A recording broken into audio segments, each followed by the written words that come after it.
இடியப்பம் மாவு அரிசி வந்து ஊற வச்சு மிக்சியில் பொடித்து அரித்து வறுத்து வச்சுருக்கேன். இது 6 பேருக்கு 3 கப்பு மாவு.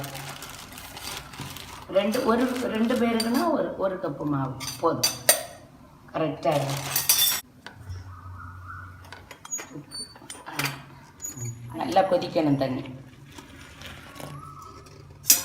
அப்புறம் கிண்டணும்.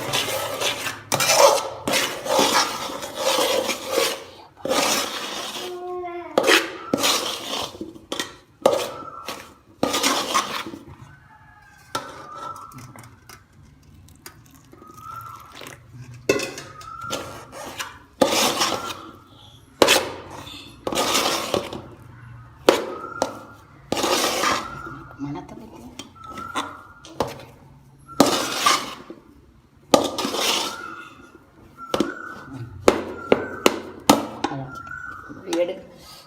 சுடும். ஆனால் இப்படி எடுக்கும்போது என்ன ஒட்டக்கூடாது, மாவு ஒட்டக்கூடாது. நம்ம இந்த சுடு தண்ணியில் விரவும்போது இப்படி பொழுன்னு இருக்கும், ஒட்டாது. அப்படி கொஞ்சம் கஷ்டமாக இருந்தால் நமக்கு ஒரு சொட்டு தேங்காய் எண்ணெய் தடவிக்கிடணும். எண்ணெய் எந்த எண்ணெய்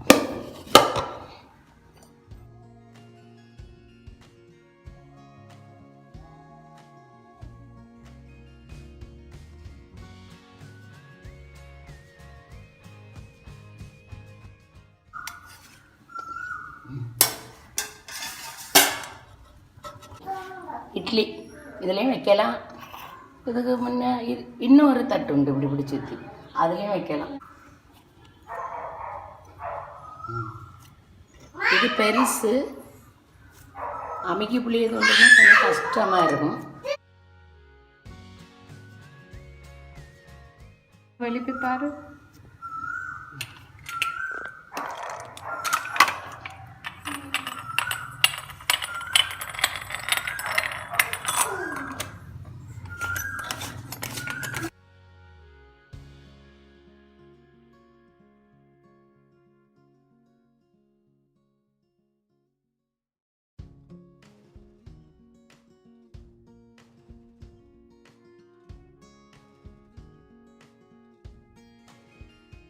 வச்சா வேவாத்த மாதிரி இருக்குது, கொஞ்சம் கரெக்டாக வச்சா போதும். எவ்வளோ இது கரெக்ட்.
பொத்தடும் கை சும்மா அப்படியே இருக்கட்டும்.